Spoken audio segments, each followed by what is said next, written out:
In this video, I'm going to show you how you can use economic data and news to be on the right side of the market at the right time. Here we have a 4-hour chart of the NASDAQ futures. So you can see yesterday and overnight, we traded into a 4-hour sell side imbalance, buy side inefficiency fair value gap from February. I also want to point out that below us, we did have this 4-hour bullish fair value gap, a BISI, trading below us. We've been kind of in this area for most of the week. So if we kind of drop down to a 15-minute time frame, we can kind of see what this looked like, right? So we had sell side liquidity that was resting here from this was from yesterday morning session. So we can go ahead and annotate that. That is a very important liquidity pool to note.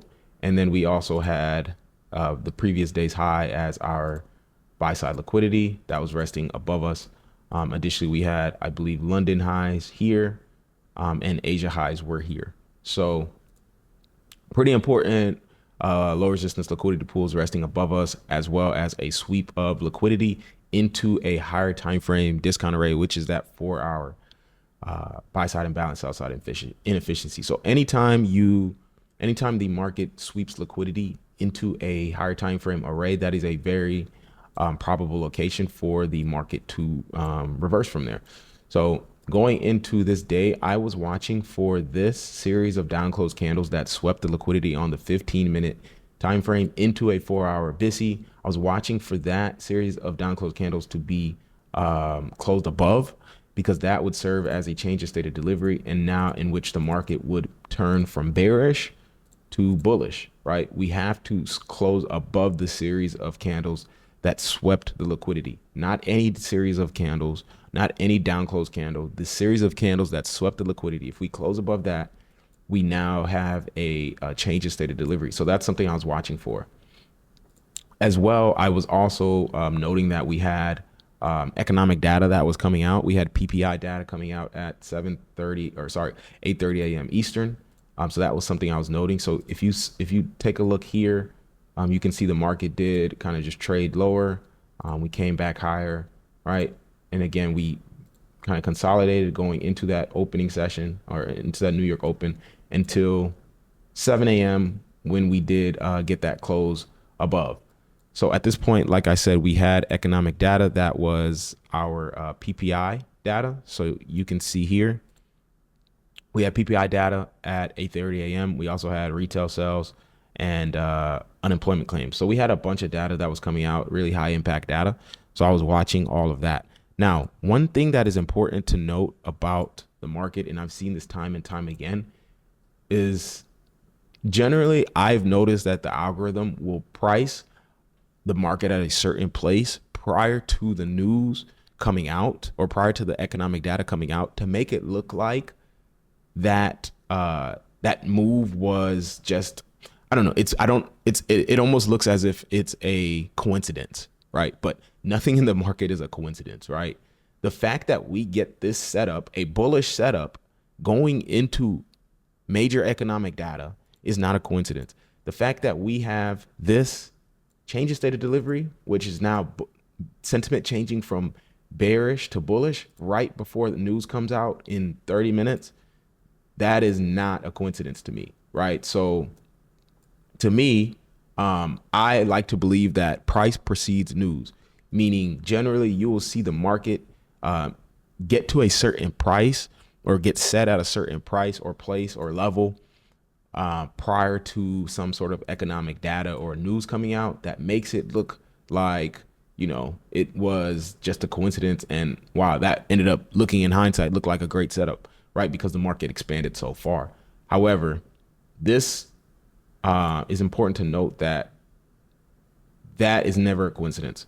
So what I was looking for was for an entry on this retest here, targeting this buy side liquidity here from yesterday's high, right? So about 146 points on the NASDAQ from this change in state coming out of the 4-hour fair value gap into the London highs, which you would partial at, and Asia highs, and ultimately yesterday's previous day high. So, or yesterday's high. What does it look like going into the data? We're trading inside of this change in state of delivery, which is an order block, right? Going into this data. At this point, this is kind of, I was watching for us to see how, because I don't like to enter prior to economic data coming in, which is why I didn't really want to enter on this retest. But I like to see how the data is going, how the price is going to react to the data, and try to get my entry at that point in time, right? If it goes too far without me, fine. But sometimes, you know, economic data can completely just, it can wipe you out. I'm not saying it's always going to be going your direction, but generally, if you see a setup like this forming, a great setup, which I would take this setup 10 times out of 10. To me, the data is just going to fuel this even farther, right? So the data comes out here, and you can see once that happens, we get a good move higher.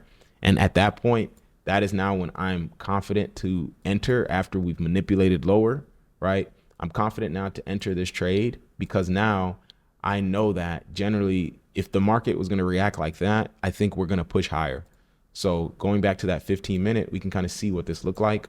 We made that push higher, right? Again, generally I would have entered on this retest, but because the data was coming out, I wanted to wait. So I entered right after the data came out. And I wanted to see now if we can make a push into this buy side liquidity. Now, this really was a lot of kind of just consolidating for the first portion of the market open. But you can see here, we were continuously making a push. We did come back lower, right? We came back lower, but we never came below this previous low, right? That's a protected low, right? And then from here, again, we could not ever close below this now series of, because now this series of up close candles, if we close below that, that would be another change of state of delivery to the downside, which would tell me this is going to go lower. But we could never get a close below this level here. So again, keep continuously holding that as well as still retesting this change of state.